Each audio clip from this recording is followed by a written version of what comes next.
You are listening to the Lucha Central Podcast Network. And now, Lucha Central Weekly.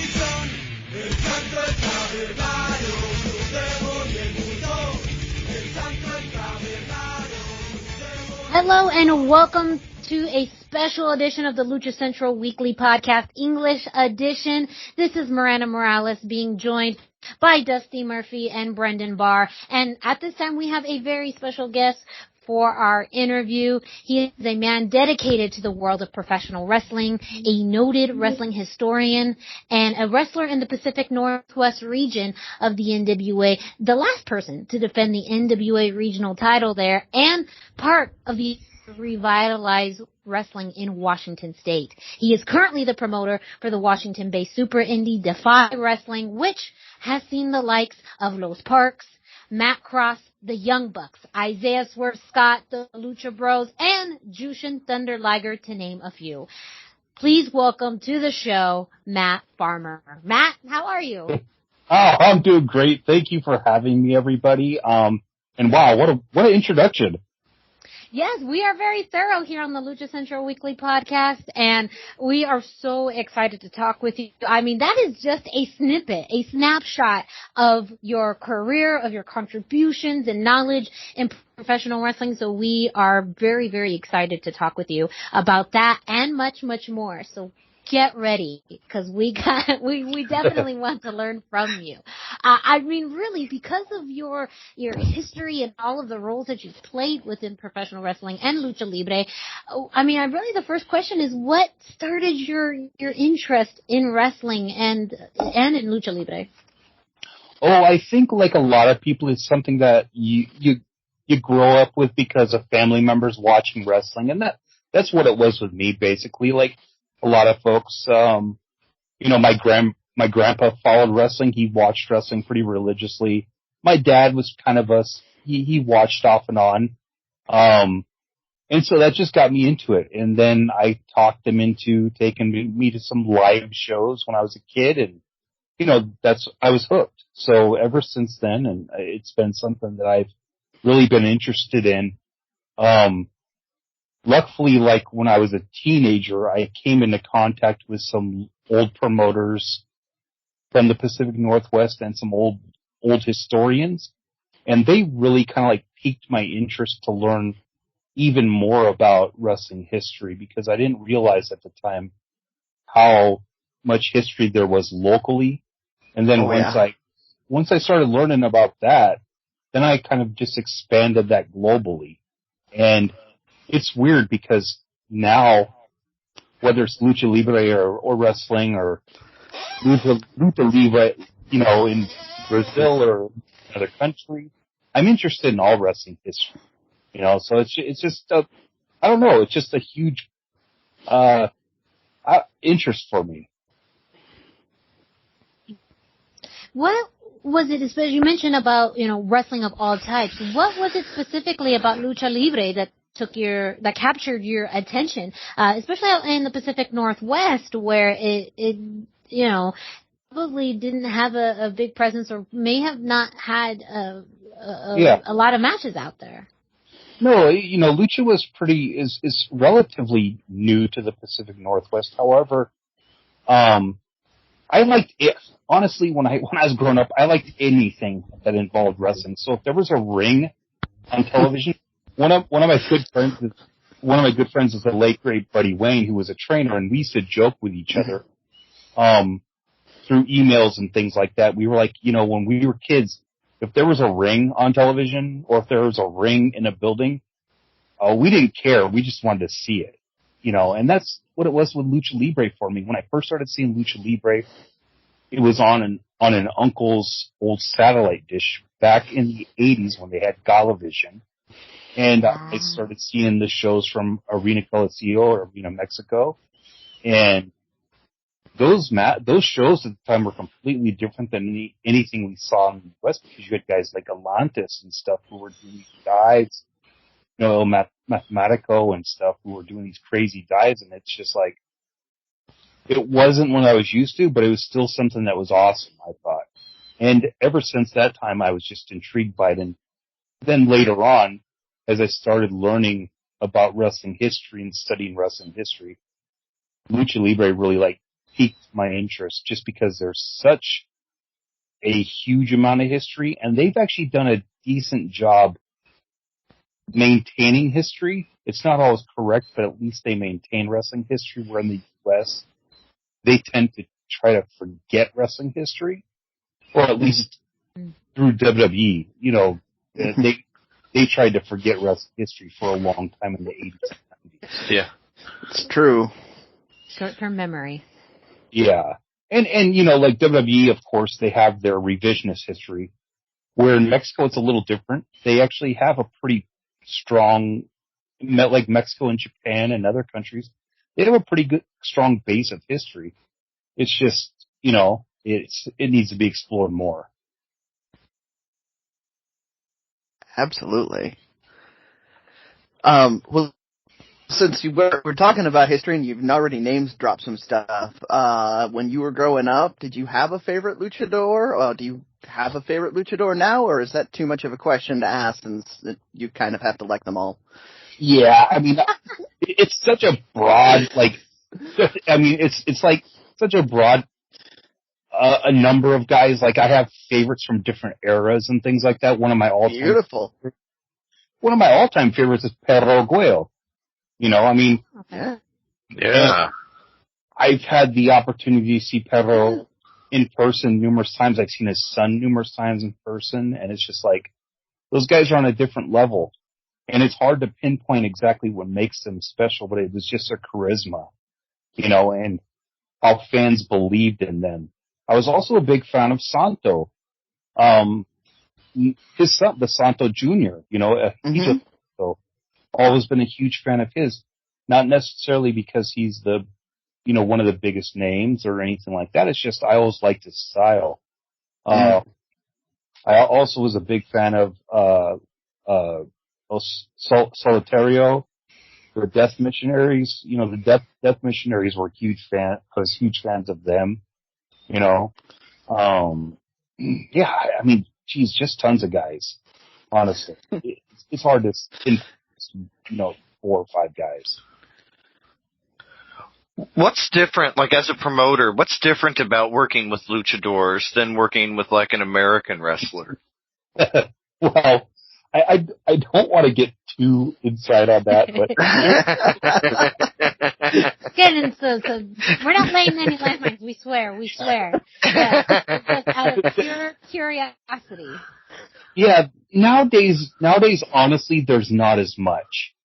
There are some of the old guard in Mexico that are still very strict in how they see things, but I also come from that world, so it doesn't bother me. But, I mean, when I was younger, I wrestled on shows with guys like Santo, or Bill Mascaras, or some of these other guys who were very strict in how they handled their business, There are certain guys today like Dr. Wagner or L.A. Park, they're very strict in how they handle their business. They're no nonsense. But with the younger generation of luchadors, it's a little more wide open, and they're a little more in tune with how U.S. independents work. So it's a little different. But in dealing with a lot of the old guard in Mexico, you have to be very clear about certain things, because they're going to be very clear about certain things, But it's good. I kind of prefer that. I prefer that old way of doing things in some ways, because they understand the business a little differently, and they're very protective about their image, Yeah. Which is something that reminds me of years gone by.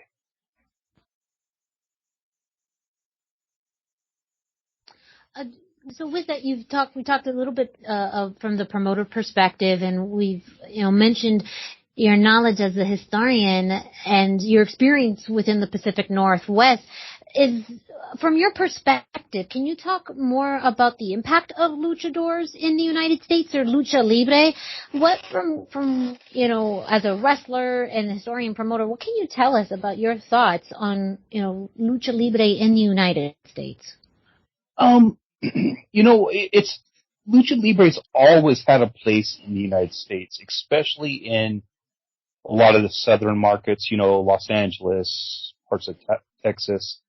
Lucha Libre even had a very strong run in places like Chicago during the 1960s. Santo drew over 11,000 fans at an arena in Chicago back in 1969. So there's always been a presence. It's just most of the U.S. promoters didn't understand how to use them or utilize them to the best of their ability. A lot of the southern promoters, because they were on the border and they understood the culture a little better, they recognized their abilities and box office appeal, and so they did treat those guys better. And they would usually use them as a special attraction or something like Santo or Medico Asesino. Those guys were treated as special attractions. But over time, as the landscape of wrestling changed and it became a TV industry, I think a lot of those promoters they didn't understand the appeal, because a lot of the companies were ran by wrestlers or promoters or something from an era where they just didn't see it. They just saw them as small guys who were interchangeable because of the masks. But I think guys like Rey Mysterio and Conan especially really need to get a lot of praise for how they did navigate wrestling in the United States, and really bring it to the forefront and really show that there's a place for Hispanic wrestlers on a mainstream level. And because I remember the AAA shows in the early 90s that were just drawing massive crowds, and the crowds were hot, but nobody in the U.S. understood them except for a few people. Mm-hmm. And it's one of those things where it took time for them to knock the doors down. And finally, they're able to really be a part of the mainstream wrestling scene, which is great. So, in that respect, then, how do you have luchadors on shows that you do quite regularly now? So you've done lucha exclusive shows, but at DEFY you do kind of mix. How do you kind of try and present that in a way that will be that the audience can kind of be invested in these luchadors as well? To be honest, I present them just like anybody else. Of course, when you have a wrestler that you're paying to fly in, or you're paying a premium price to come and wrestle, you do feature them a little more because you're depending on them to sell tickets, which we usually do in that case. But in those matches particularly, you are trying to attract maybe like a certain fan base, because there is a certain fan base that loves those high-flying matches and high-action matches and things like that. But for the most part, you really treat them like anything else. You treat them like a special attraction or a special feature and let them do their things, because that's what they specialize at. They put them in the ring and let them do what they do best, right? You could build storylines with them and things like that as well. And that's great, but at the end of the day, what they're really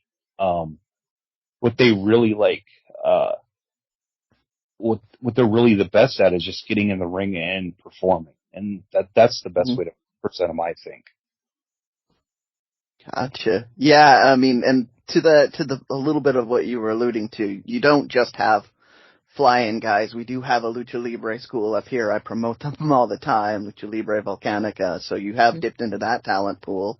I see, when I went to buy my tickets, I saw Sonico's face front and center. So Do you use the local guys? Can you talk a little bit about how you use our local luchadors differently than those flying guys? No, it just depends on the individual talent, because like in all areas, all regions of the country or the world, there's different levels of talent. And so you have to feature them depending on their skill level and their experience level. So it just depends. You do it on a case-by-case basis, It just depends, everybody has their little ways of booking certain things or treating certain things. And it's individual talent. In your opinion, who do you think is the next big lucha talent currently on the indies? Is there, like the next Rey Mysterio, the next Conan, like is there anybody of that importance right now on the indies? There's no next Rey Mysterio. Yeah. And I'll be completely frank. The reason why, until wrestlers find out and understand that the reason why Rey Mysterio was so over is not because of what moves he did, but because of how he sold and how he handled his match, they will never get to his level. There will be other luchadors that can achieve that success, but Rey's magic had nothing to do with his offense and all about what he did on defense. Totally agree. Yeah. Very interesting perspective.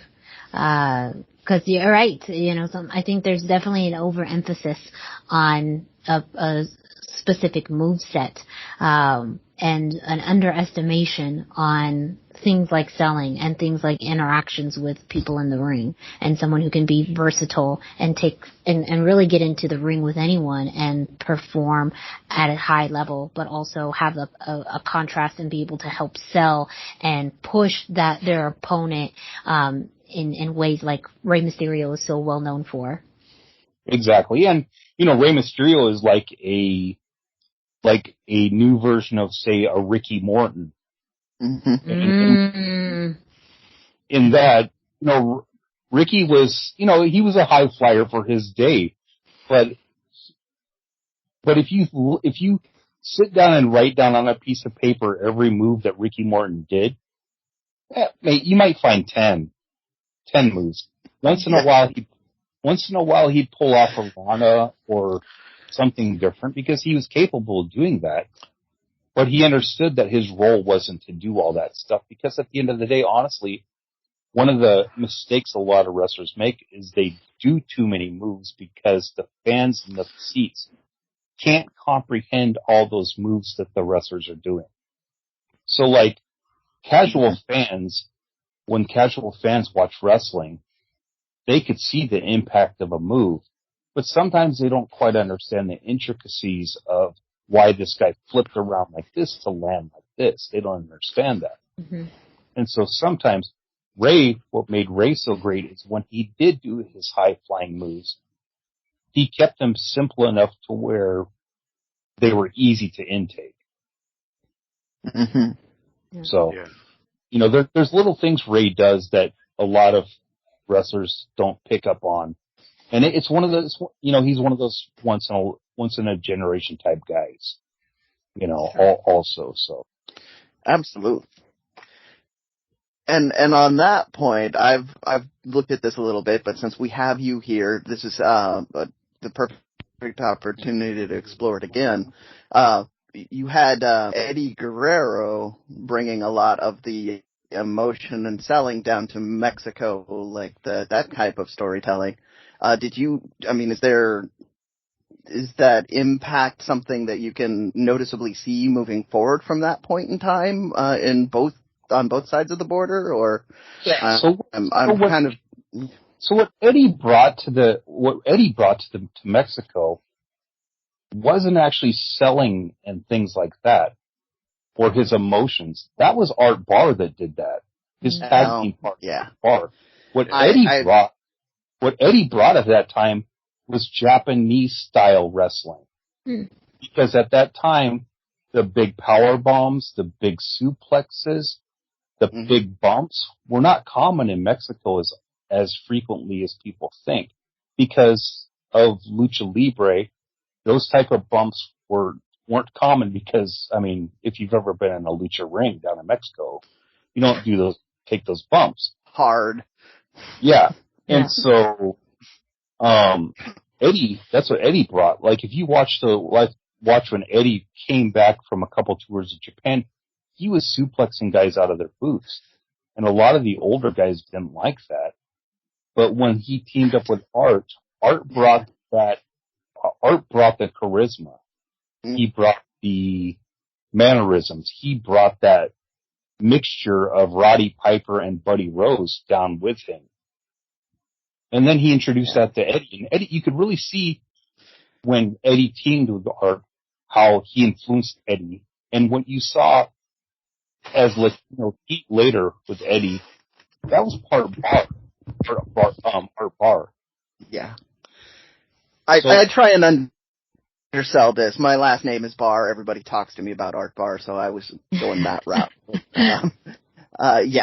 You're absolutely correct, and that's one of the reasons I was drawn to Art as a kid and grew up in the Pacific Northwest with that last name, and that brought me into Lucha. So I had the opportunity to see those two as a team wrestle in person, and it's just tremendous because the charisma that Art had at that time was on another level, and that helped influence Eddie. And you can even see it in their matches where Eddie's doing all the wrestling, but Art's just hitting a few big moves here and there, and then he's working the crowd. He's showing charisma. He's pantomiming, he's doing all the other stuff that really actually is what draws interest in. So, and Art's not the only one that did that, but that was a big part of Eddie's career, was that time period. Yeah.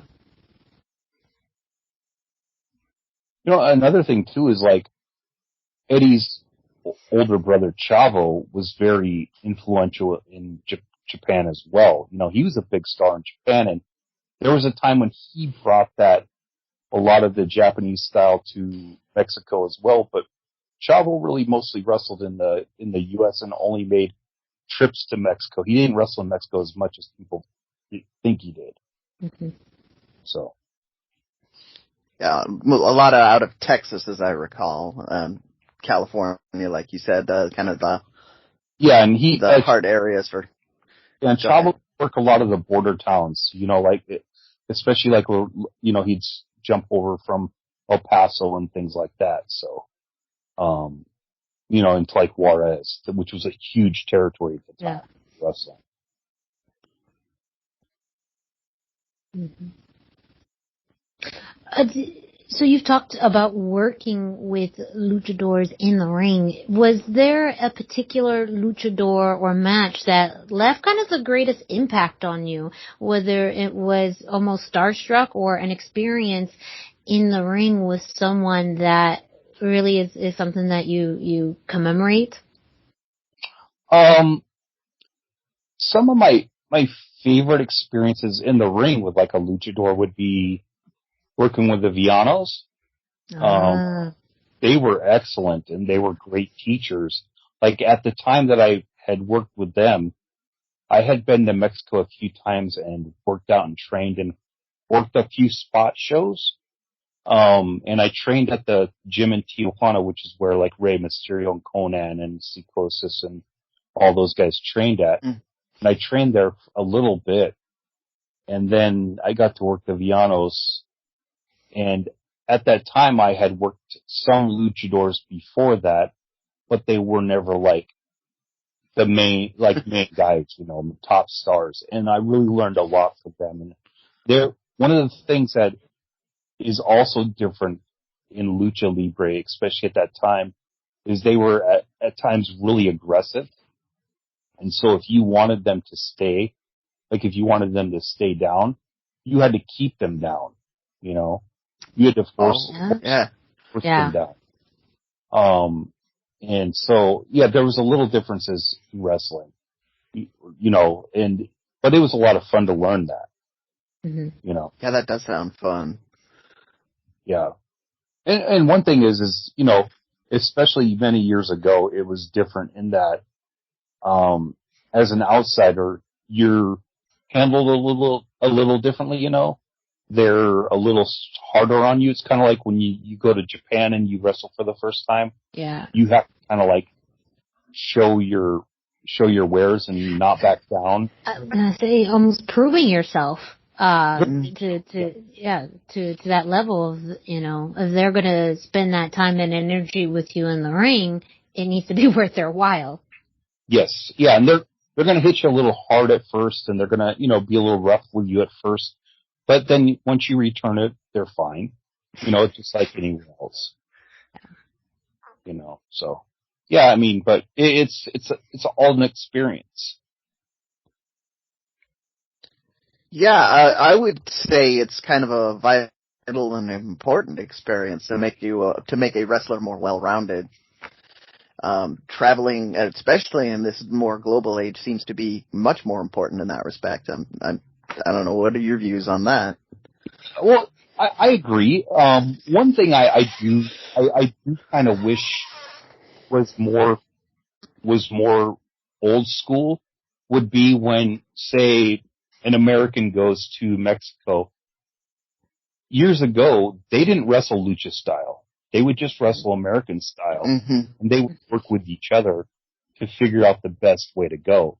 Like when Owen Hart would go, or Chris Benoit would go, or even somebody like a Bam Bam Bigelow, or, some of the other names that would go down there, they didn't work lucha style. No, Hogan and Andre sure didn't work lucha. No, when Hogan went to Mexico, he didn't work lucha. But the wrestlers would adapt with each other. And that always felt different. It felt special, because it didn't look so choreographed. There's something that's to be said about that as far as attracting true emotions from a crowd, is when you don't do that. So, has there been a bigger shift now? You're saying that when Americans go to Mexico, they're now wrestling more of that local style? And if so, why do you think that shift happened? Because the styles have all become integrated. With not just social media, but just sharing of videos and things like that. It's so common. Like when a lot of Americans went to Mexico, 20, 30 years ago, they only had a few tapes. They didn't have somebody at their school that was training lucha style. They didn't, so they weren't getting familiarized with those different styles. They just got booked there, and so you'd have guys go to Mexico, like Chris Jericho, the first time he went to Mexico with Mike Lazansky, Chris had never learned lucha style. He just got in the ring and started wrestling. And that's what you would do. But now you train and practice and practice and practice. And you're trying out different things. But years ago, you didn't do that. You just learned your basics and then went out the door. So a lot of it was more by learning as you go and then adapting to the scenery wherever you were at. So it was just like when a wrestler would go to Germany and wrestle rounds, or you'd go to England and wrestle the English style. You just had to adapt. You didn't necessarily have somebody that sat you down and said, okay, well, this is exactly how you do it. This is how you call stuff, or anything like that. You just did it. But now, I mean, heck, everybody now could see, Mystico, for instance, you could check his matches out on YouTube and learn what he does. So you're good.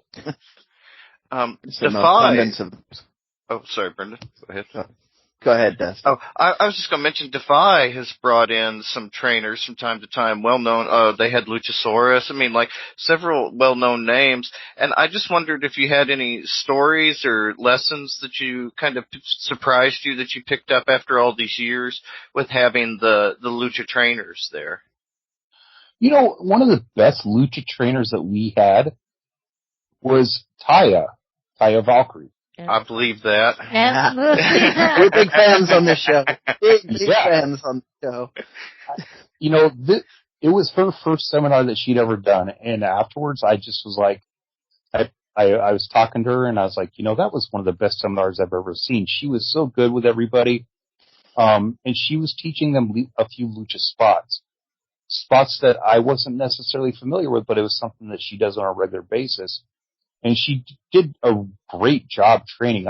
She would actually, if I was hiring, if I had a performance center and I was hiring somebody to coach, she's somebody I would seek out to coach.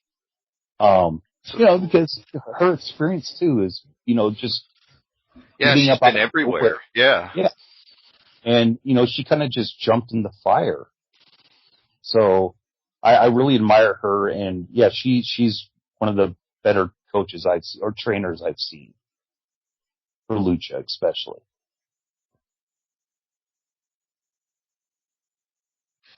What was the importance of having incorporating lucha matches and trainers and really experiences into DEFY Wrestling?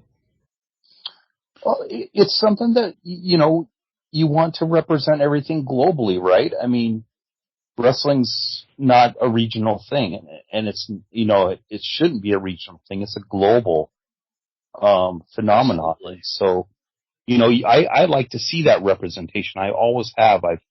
When I was a kid, you know, when you're a kid, you're booking shows or playing around, writing down names or making up tournaments or whatever. Hey, yeah. Doing that right now as adults on podcasts, you know.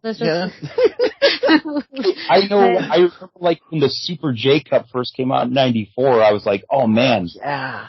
I'd start making up my own fake tournaments and stuff like that, and it would all be wrestlers from like Europe and Mexico and Japan and all over the, you know. So that's just something you like to see, and I know fans like to see that. There's a certain, you know, there's certain fans that just love to see fresh talent, and in Mexico, you know, in Lucha Libre, man, there's a lot of talent out there that just has never been exposed. You know? Absolutely. So yeah, it's just one of those things. I like to see a little bit of, you know, I mean, we've brought over people from Japan, Mexico, Australia, you know, the UK, and I just like to see all good wrestlers. Has there been anybody you've been able to bring over where you were just like, I can't believe it, you know, we've got this person, they're going to be on one of our shows? Yeah, Jushin Liger was one of those guys. Yeah, that's what I figured. Of course, Dusty asked that question. Easy question. Liger was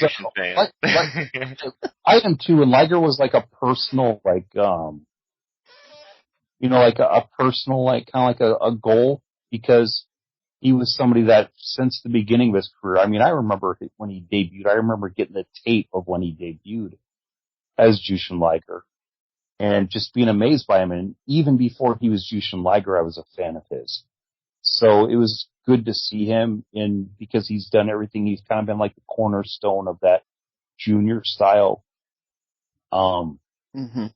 You know, he's done as much as anybody to incorporate all the styles from around the world into wrestling, you know, and it was just great to see him. Another guy was Ultimo Dragon. Getting to work with him was awesome because I've been a fan of his for a long time, and plus he's such an awesome wrestler. So those two guys were big gets for me. Yeah, very cool.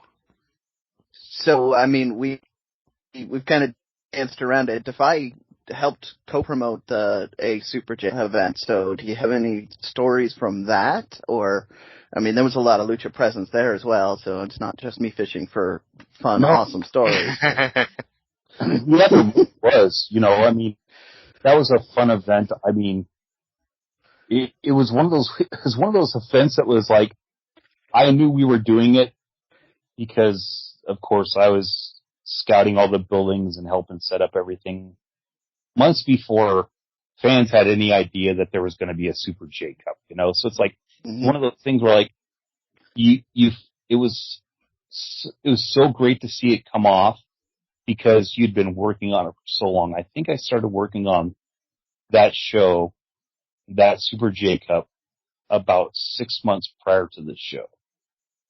So, it was just a long culmination of events, meeting with the New Japan officials to do the event and, bringing in our team to help produce the event. It was just a lot of fun. Not a lot of stories except for how great the show was. How it's tremendous. Yeah. And we had a seminar with Shibata the next day, which was great because Shibata is such an awesome trainer himself. Yeah, it was just a great couple of days, with that crew. One thing too is about New Japan is they're completely professional organization, like down to the T. They want to know exactly everything that's done because they're so they're so skilled at doing it, and it's the Japanese way. So it was great to work with them because there were things we learned internally that we could maybe tweak ourselves to improve down the road. And Jushin Liger actually was the producer for that Super J Cup that year, wasn't he? He was, yeah. He's always had kind of like the go-to on the Super J Cup. Yeah. And one of the things with the Japanese too, they're pretty about who's wrestling who, about the match itself, finishes and things like that. They're very secretive about that. It's honestly something I didn't care about, so I didn't care about certain things as far as that goes. I did know certain things because I knew some talent that were moving on higher up in the tournament wouldn't be available for other dates. I knew that. Besides that, I was just a fan watching those matches. Yeah. That must be a kind of a unique experience for you at this point in your life to just be able to have that fan moment and that fan energy once all that work is done. Yeah, definitely. I don't know if I necessarily view it as a fan completely because I do. There are times when I watch a show and I just try to watch it as a fan. But when I'm at an event like that, for instance, I wasn't necessarily viewing it as a fan just because I was looking at the production aspects of it, But, you're still a fan of the operation and how everything goes down and how everything looks and feels and sounds. So, definitely, I do agree.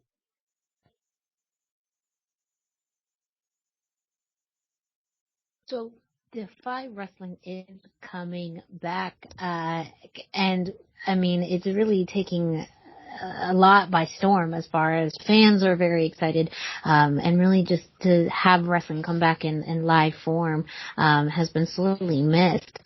Is there anything about the upcoming show or shows that you can tease regarding lucha matches or luchadors or just plans and how you will continue to incorporate lucha libre in DEFY Wrestling? Yeah, lucha libre is always going to have a place with DEFY. I can say in August, our 27th and 28th dates, there will be a lucha libre presence and a pretty strong presence there as well.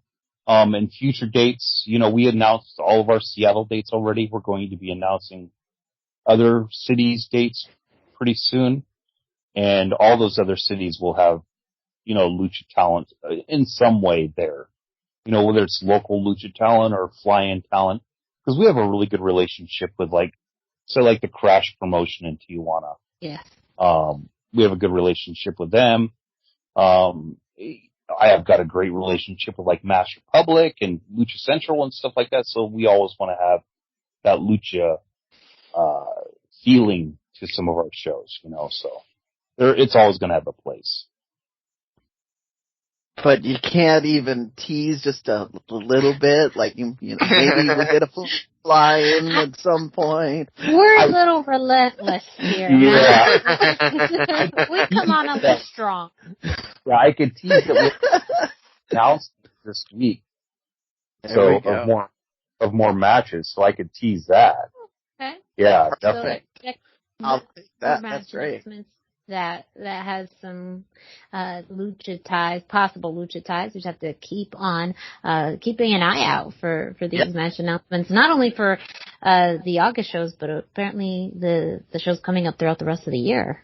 Yeah. Definitely. Yeah, man. I do know that this year we do have some talent scheduled from Mexico that are high level luchadors, some of the biggest stars in Mexico at this moment. So look out for that, Yeah. which will be awesome. So That's what I was hoping to hear right there. Beautiful. Yeah. Yes. Right, we'll see a wide variety of different luchadors and things like that. So yeah. Well, like we mentioned, you do a very good job of consistently having a lucha presence on there. Whether it's the local luchadors or the fly-ins, you always have something. So I do always look. It's an automatic buy for me to get tickets to see your show. What's really crazy is last year when things shut down. The show right before we shut down was February of 2019, was it? Or no, 2020? Yeah. We featured a lot of the wrestlers from Crash, including Damien Cesar, and that was awesome. The show right before that, we had Psychosis, which was awesome. And Psychosis is so great to work with. He actually gave me his mask that he was wearing that night. That was really cool. Yeah. So, and he's one of those guys that I've worked with on different events for years now, and I've known him for years now. And he's just one of those guys that I always like to see on shows because he's such a cool dude to be around, But yeah, we'll definitely have some more for sure.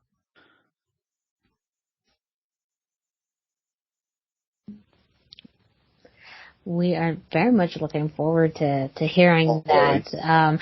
Yes. So I don't want to backtrack too much because we're looking into the future. However, out of, again, pure curiosity, how has the past year and a half gone as, a wrestling promoter who hasn't been able to put together live shows, and the entire experience with the pandemic? How has this changed anything about your views on wrestling as a promoter and even how you are approaching the series of upcoming shows you have? It has changed it a little bit. I think the whole landscape of wrestling's changed from the time the pandemic started till now. I mean, just look at the crew of talent that's signed to contracts. It's completely different. So that's changed a lot. Talent that necessarily was available, say, a year and a half ago might not be available now, or they're locked into deals contractually where they can't work for certain people, or certain something. It's become a lot more political in the last year and a half because of these outside forces like that. But in a lot of ways, it's also opened things up because there are promotions that are working together now. So it's a little different world to navigate. But the pandemic, I mean, especially in the Pacific Northwest where everything was shut down, we could not hold events unless they were free in a warehouse somewhere. And we didn't feel comfortable doing that. So, we were basically out of business for a year and a half or more now. Geez, it's been more than a year and a half now. Yeah. Mm-hmm. It's been tough. Like DeFi, we treat DeFi like a real business, like a small business. And so there has been challenges just like any other small business has had. So we're really looking forward to the future and, even into the future because of everything with COVID now, the future's not even 100% clear as far as certain things, as traveling and occupancy levels and capacity levels and things like that. So it's going to be interesting going forward. So speaking of your business model and being supported, you did some very innovative stuffs. I don't know how personally you were involved. I know Ethan had a lot to do with you had auctions and things of that nature.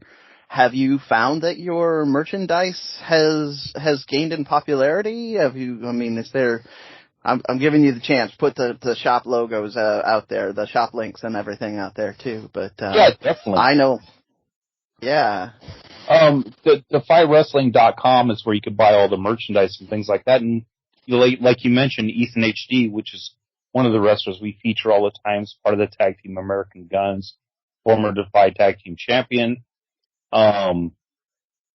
He's got a great comic book shop in Tacoma, Washington called Destiny Comics, and we did some like live auctions for different merchandise or things like that, which helped out a lot, and helped sell some merchandise and things like that. But nothing helps sell merchandise like purchasing those shows.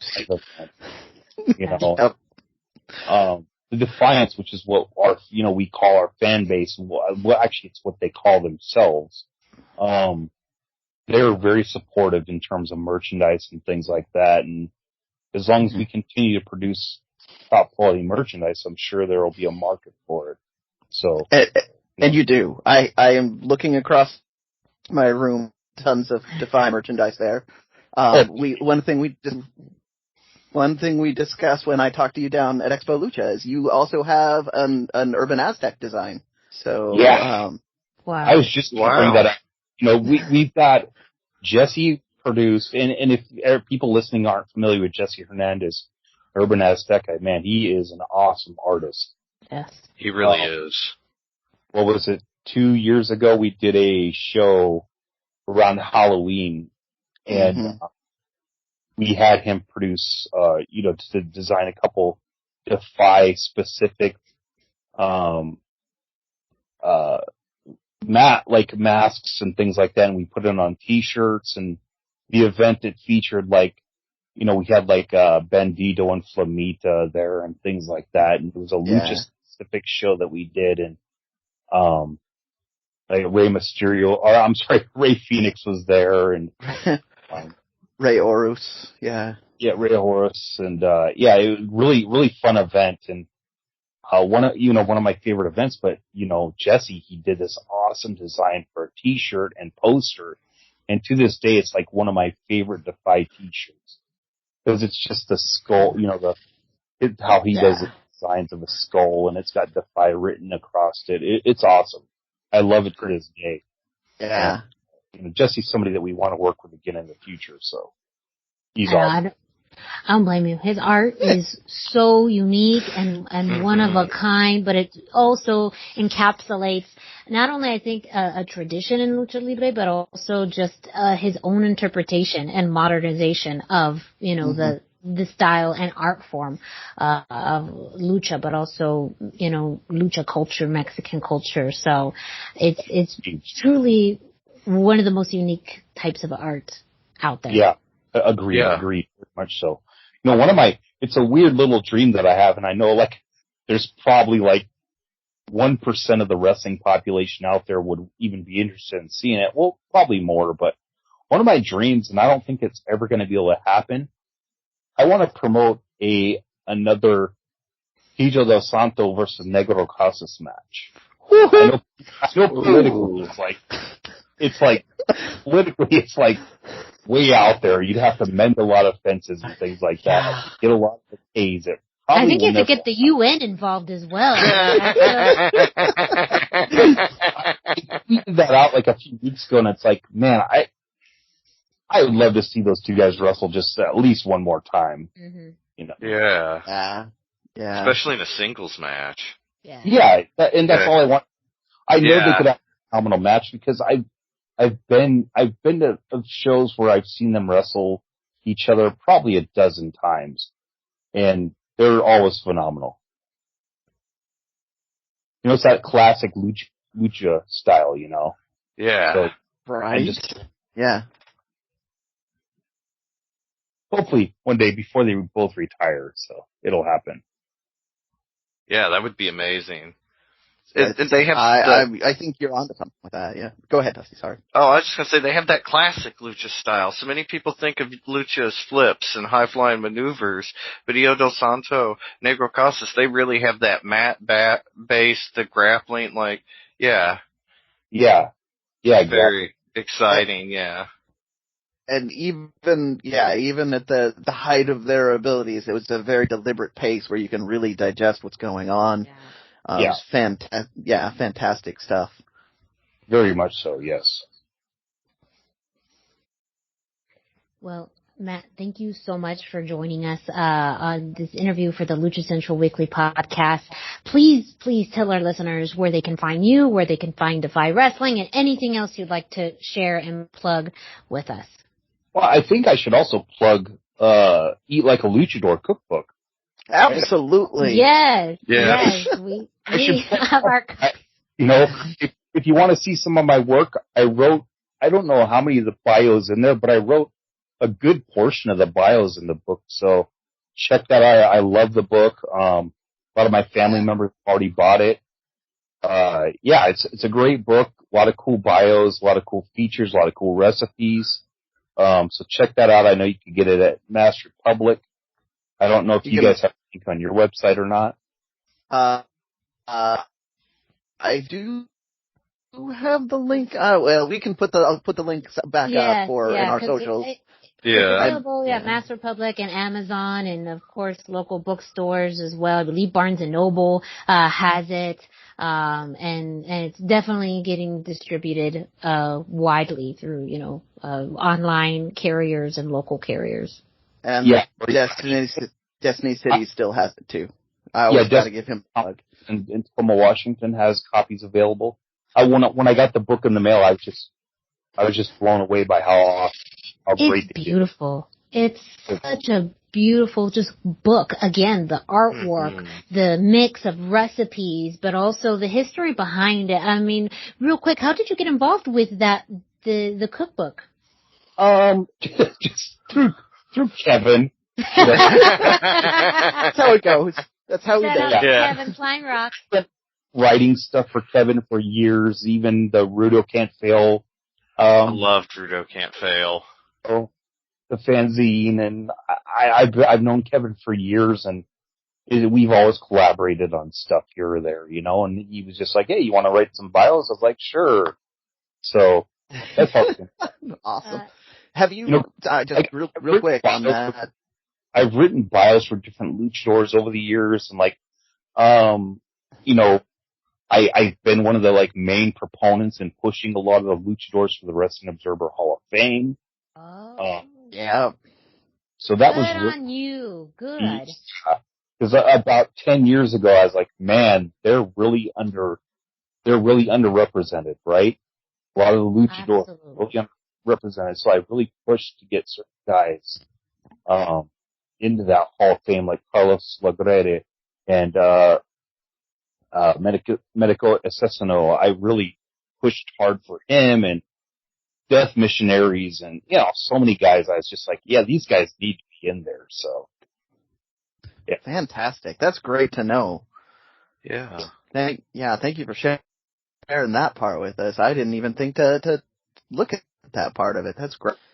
Yeah. It's like I know the Death Missionaries were elected last year, I think it was, and I'd written numerous bios for them and presented a lot of their work. And when Dave did his feature on it, all of those, the attendance figures and dates and stuff like that, I gave him. And even when Barroso de Plata passed away just a few days ago, I had Dave write the bio for that, his biography for his career. So, thank you. Yeah, that was an important one. Yeah, definitely. We talked a lot about the importance of him on this show. Yeah. Now after I helped write that bio and provide some of the information for the bio, I was like, man, maybe the Brazos need to go in the Hall of Fame too. I agree. I mean, if you're looking for suggestions, that would be my suggestion for a nominee in the future. Because, they did so much. We talked about how they changed the trio style with the Missionaries of Death. And then, they helped evolve the comedy style. They're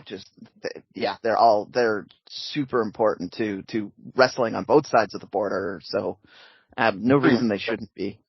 And I don't think people understand that shift from the mid to late 70s where because trios have not been common in Mexico for as long as people realize, because they did take place in the 70s and 60s and things like that, but they didn't really become popular until the late 70s and early 80s. And Brazos were like one of the teams that kind of came out of that. Yeah. Mm-hmm. Yes, definitely. By the mid 80s, every card featured on top were like trios, and they all had like similar attire and similar names, and there was a dozen or so trios that were just headlining 90% of the cards. Yeah. So they really changed Lucha Libre. Absolutely. Yeah. So on Lucha Central, we have a feature written by Pep Carrera. I'm sure you know him. Mm-hmm. This Day in Lucha Libre. Maybe at some point we can get you to help us with This Day in Lucha Libre on the show. A little known fact. Yeah. Lucha Central's first This Day in History, I wrote those. I thought maybe so. Yeah, it's meant to be. Listen, I'm sure it is. It's just meant to be. Yeah, I'm sure that there's been additions to it and things like that, which is awesome. So, but the first feature that came out on the website, I remember I wrote a lot of those. So, yeah, I'll definitely be down to help out on the feature. Yeah, that'd be awesome. Yeah. So we do have the Eat Like a Luchador cookbook with bios from Matt Farmer, so make sure you check that out. And, where can people find you on social media, or where would you like people to go? We'll make sure they get there. Go to DEFY NW. That's, our promotion, just at DEFY NW on all platforms. You can find me personally at MattFarmer93 on like Twitter. I haven't done it in a while, but I'll start doing it again where I post like historical things and stuff like that on Twitter. I always look forward to those, by the way, so please do. I will. I'll drop some this weekend. So, but yeah, just social media. Yeah, follow DEFY, and you'll see me there somewhere.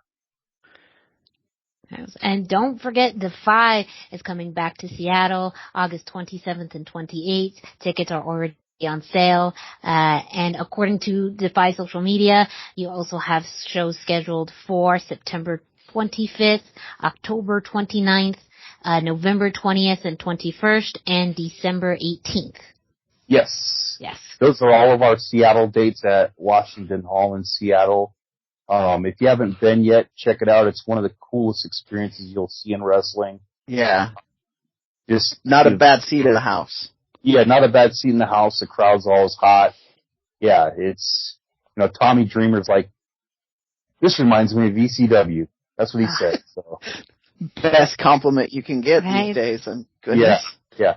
And you had Super Crazy, the crowd's so hot we'd have Super Crazy out there wrestling like it's 1997. So.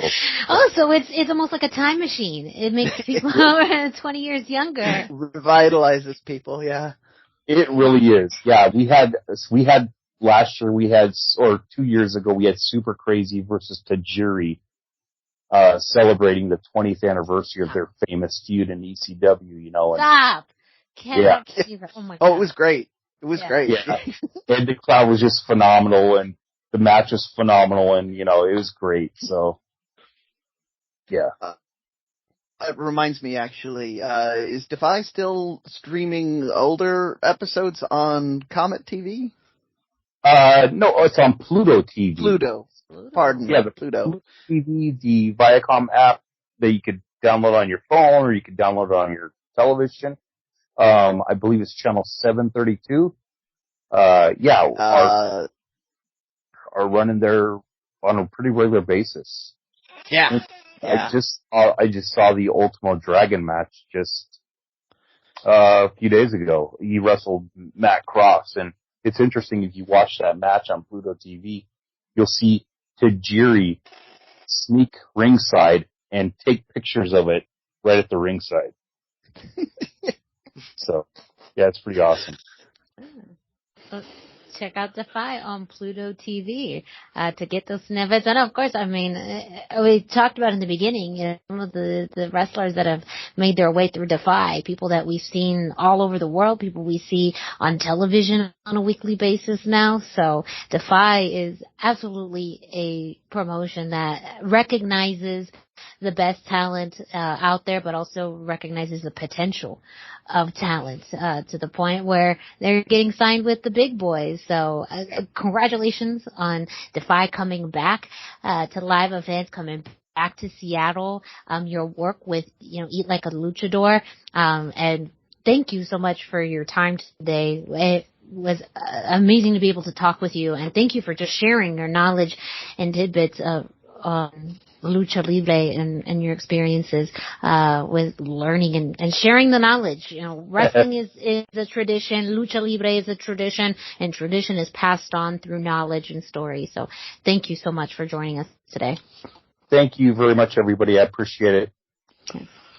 Ladies and gentlemen, for Dusty Murphy and for Brendan Barr, I'm Miranda Morales. Thank you so much for joining us on this special edition of the Lucha Central Weekly Podcast. Don't forget to catch us every week on the Lucha Central Weekly Podcast at luchacentral.com. You can find us through your favorite podcast streaming platforms as well, such as Spotify, iTunes, Podbay, Speaker, Google Play, and iHeartRadio, and of course streamed with our partners at thechairshot.com.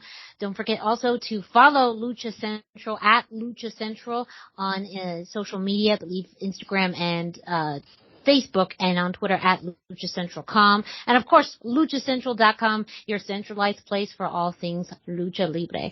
We'll catch you next time.